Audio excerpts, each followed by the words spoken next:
ሂዊ ፍሬንድ ቤቲንና ገዛኸኝን አንድ ላይ አይቷቸዋል ማለት ነው።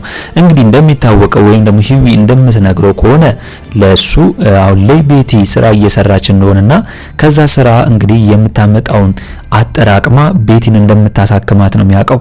እንደዚህ እንግዲህ ከፍ ካለ ሰው እድሜ ጋር እየኖረች ወይም ደግሞ ያው ከሹገር ዳዲ ጋር አንድ ላይ የሆነች ይህንን ብር እንደምታመጣ አላወቀም ነበር። ሁለቱን ሳያቸው ግን ሄዶ እንግዲህ ቤቲን ሰላም ብሎ ለመናገር የቤቲ እህት ጓደኛ ነኝ ብሎ ለመናገር ሲል ነው እንግዲህ ቤቲ ቶሎ ቀድማ ሳይናገር አብሮ አደጌ ነው በማለት ከገዛኸኝ ጋር የተዋወቁት። ገዛኸኝ አሁን ላይ ሚስቴ ነች ባሏ ነኝ ሲል አሁን ላይ የሂዊ ጓደኛ ደንግጧል። ምክንያቱም አላሰበም ነበር። በቃ ሰርታ እየሰራች የሆነ ቢሮ እየሰራች ወይም ደግሞ የሆነ ስራ ቦታ ተቀጥራ እየሰራች ከዛ ገንዘብ እየያዘች እንደምትመጣ ነው እንጂ አሁን ላይ አላወቀም። ስለዚህ ደንግጧል ማለት ነው። እንዴት ብሎ ለሂዊ እንደሚነግራትም አይታወቅም። ምክንያቱም አሁን ላይ ቤቲ የሂዊን ጓደኛ ያው የምትነግረው ይመስለኛል አሁን ላይ ለሂዊ እንዳይነግራት ማለት ነው። ምክንያቱም እንደምንም ብላ እሷ ገንዘቡን ፈላልጋ እህቷን ማሳከም ሐሳቧ ስለሆነና እዛ ቤት የገባችው ደግሞ ዓለምን ለመበቀል ስለሆነ እንግዲህ ገዛኸኝም ዓለምን ለመግደል ዓላማው ስለሆነ እንግዲህ ወዲያው በዛው በአንድ ድንጋይ ሁለት ወፍ ለመጫወት ነው ማለት ነው። እንግዲህ ቤቲ ሳትፈልግ ወይም ደግሞ ያን ነገር ማድረግ ሳትፈልግ ነው ከገዛኸኝ ጋር እየወጣች ያለችው ማለት ነው። በቃ ምክንያት እንግዲህ ገንዘቡን እሷ ጋር ኢንቨስት ስላደረገና እሷ ጋር ገንዘቡ ስለሆነ ምንም ማድረግ አይችልም። አሁን ላይ ገዛኸኝን የምትርቀው ከሆነ ሌላ ነገር ነው ወይም ደግሞ አንቺ ገንዘብን ፈልገሽ ነው የተጠጋሽኝ ብሎ ላሽ ሊላት ይችላል። ስለዚህ ምንም ነገር ሳትፈልግ ያንን ነገር እንግዲህ አደረገችው ከገዛኸኝ ጋር ማለት ነው። ስለዚህ ዓለምን መቼም ቢሆን እንደማትለቃትና ጠላቷ እንደሆነች ነው የተናገረችው። በሌላ በኩል ደግሞ እነ ቱቴ የካሌብ አባትና ናቲ ዓለሜን ጠይቀዋት ነበር ማለት ነው። ምክንያቱም ዓለሜ ይህንን ነገር ምንም ነገር እንደማታውቅና ወንድሟን ከእስር እንዳተረፈችው ነው እሷ የተናገረችው እንጂ የወንድሟ ስራ ምን ይሁን እስከዛሬም ድረስ እንደማታውቅ ነው እየነገረቻቸው። አሁን ላይ ትሁት በዓለሜም ሆነ በወንድሟ አዝናለች ማለት ነው። ዓለሜም ቢሆን አዝናባታለች። ምክንያቱም እንዴት ወንድምሽ የሰራውን ስራ ወይም ደግሞ ሄደሽ ምን እንደተሰራ ምን ሰርቶ እንደታሰረ ሳታይና ሳትፈርጂ እንዴት ወንድምሽን ወዲያው ልታድኚው ቻልሽ? እንዴት ይሄ ነገር ይሆንልሻል?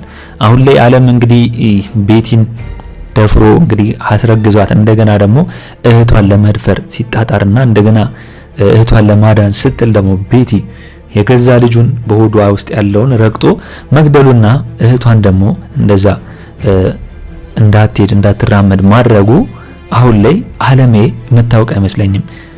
ግን አሁን ላይ እንደ ወንድሟ ያው ችግር ደርሶበታል። የሚሰራው ስራ ከባድ ስለሆነ ነበር።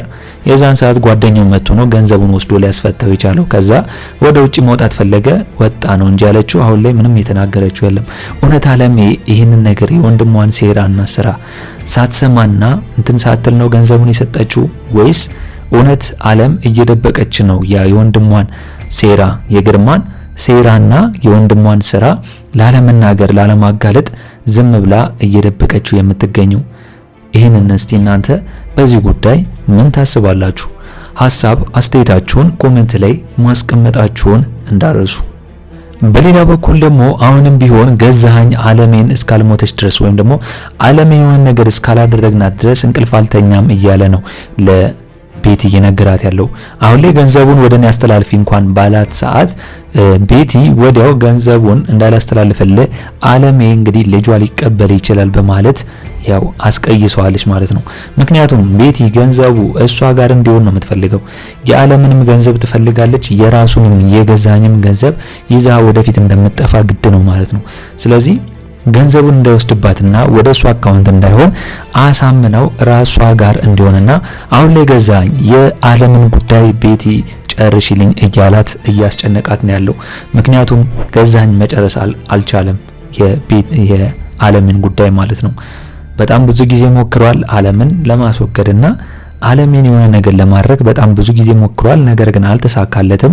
አሁን ይሄንን እድል ለቤቲ ሰጥቷት ቤቲ ሁሉንም ነገር እንድጨርሰው ነው የሚገኘው ማለት ነው።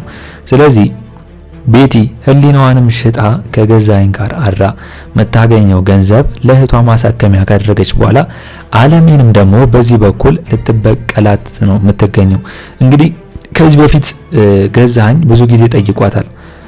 ለምንድነው አለሜን ይህን ያህል የጠላሻት ወይም ደግሞ ለመበቀል ያሰብሽው፣ እሷን ለመግደል ያሰብሽው፣ እሷ ብትሞት ደስ የሚልሽ ለምንድነው ብሎ ጠይቋት ነበር። ነገር ግን ቤቲ ይህንን ነገር አትናገርም። ምክንያቱም ሚስጥር ነው። ይህንን ነገር ለምንድነው የማትናገረው?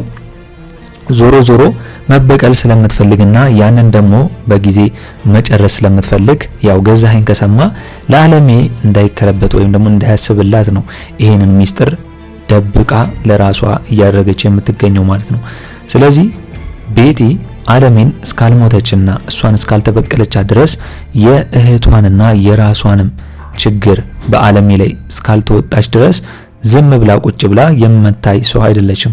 ለዛም ነው እስከዛሬም ድረስ ለገዛኸኝ ስለ አለሜና ስለ ቤተሰቦቿ አንዳችም ነገር እያልተናገረችው ማለት ነው።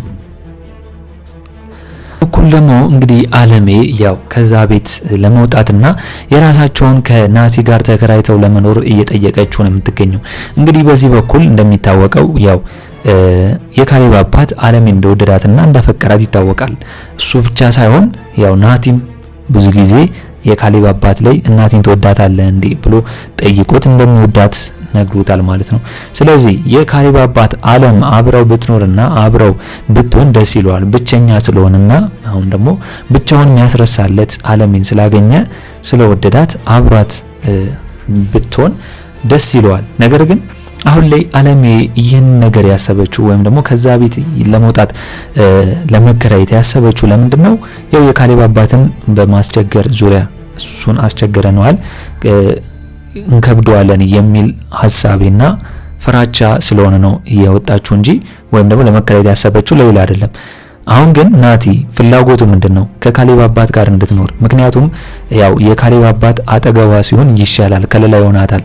ይሄ ገዛኸኝ የሚባለው ሰውዬ ሌላ ቤት ምንከራይ አለሜን የሆነ ነገር ያደርግብኛል፣ እናቴን የሆነ ነገር ያደርግብኛል የሚል ፍራቻ ስላለበት ነው። ነገር ግን እንግዲህ አለሜ ናቲን አስጠንቅቀዋለች፣ ያው አደራ ብለዋለች እንዲከራይና አብረው ሁለቱ መኖር እንዳለባቸው ማለት ነው። ስለዚህ ያንን ነገር እንግዲህ ወደፊት የሚያደርገው ይሆናል። ናቲ አለሜ ጋር ተከራይተው ለብቻቸው ወደፊት የሚኖሩ ይመስለኛል። እስቲ እናንተስ በዚህ ጉዳይ ሁላችሁም ሀሳብ አስተያየታችሁን ኮሜንት ላይ አስቀምጡልኝ። እንግዲህ ያው ገዛኸኝ አለምን ለመግደል ቢያስብም ነገር ግን የካሌብ አባት ደግሞ አለሜን እንዳትሞት ዋስ ጠበቃ ሆኗት ነው የተገኘው ማለት ነው። ግን አሁን ላይ በአለሜ ላይ አዝኖባቸዋል፣ በናቲ ላይም አዝኖበታል ማለት ነው። ምክንያቱም እንዴት አለሜን እዚሁ ቅሪ አይላትም የሚል አሳሰብ አለበት። በሌላ በኩል ቶቴም ቢሆን ናቲን አዝናበታለችም ተናደበታለችም። ምክንያቱም የአለም መልስ የነበረው ትክክል እንዳልነበረና የወንድሟን ትክክለኛነትና የሰራችው ስራ ከባድ መጥፎ እንደሆነ ወንጀልም እንደሆነ ምክንያቱም ወንጀለኛ ነው ያስመለጠችው ከዛ ሀገር ቤቲ ላይ ምን ተፈጠረ እሷ ስለማታቅ ዝም ብላ ብቻ ገንዘብ ስለላከች ነው የተፈታው ማለት ነው። ስለዚህ ይህን ነገር ማድረጓ ትሁት እንኳን አለምን ናቲንም ቢሆን ጠልቷለች፣ ደብሯለች። ምክንያቱም ናቲም ከእናቱ ጎን ከአለም ጎን ስለሚቆም እናቱ ትክክል እንዳልሰራችና በዛን ሰዓት ጥሩ እንዳልነበረች ናቲም ቢሆን መረዳትና ከቶቴ ጎን መቆም አለበት እንጂ ለእናቱ ብሎ እንግዲህ ቶቴን መቀያየም አልነበረባቸውም ብዬ ነው የማስበው። ቶቴም አሁን ላይ ቤቲን ይቅርታ ጠይቃት እንግዲህ በደረሰባት ነገር በሙሉ በጣም እንዳዘነች እና ወደፊትም ቢሆን ከቤቲ አጠገብ እንደሆነች ነው ለቤቲ ቶቴም ቢሆን የነገራት ማለት ነው የነገረቻት። ምክንያቱም ቤት የደረሰባት ነገር በሷ ብቻ ሳይሆን በእቷ ላይ የደረሰው ነገር በጣም አስከፊና እንግዲህ በሴት ላይ የሚሰማው ሴት ለጋር ነው። ጊዜ ቶቴ የተሰማት ለምንድነው ያውላ ነገር ቤተሰቧ ስለሆነች ሳይሆን በማንኛውም ሴት ላይ ሊሰማ የሚችል ነገር ስለነበር ነው ቶቴ አዝና ቤቲን ይቅርታ ያለቻት ማለት ነው። እንግዲህ በዛሬው አስተያየት ይህንን ይመስል ነበር። ትሁት ክፍል 114 ቶሎ እንደተለቀቀ እኛም በኮሚኒቲ ፖስታችን ስር ወዲያው ለእናንተ የምናስቀምጥላችሁ ይሆናል ማለት ነው። ለቻናል አዲስ ከሆናችሁና ሰብስክራይብ እስካሁን ያላደረጋችሁ ካላችሁ ሰብስክራይብ በማድረግና የደውል ምልክቱን በመጫን ቤተሰብ እንድትሆኑን በአክብሮት እንጋብዛለን። በቀጣይ ክፍል እስከምንገናኝ ድረስ መልካም ቆይታ ይሁንላችሁ። ቻው ቻው።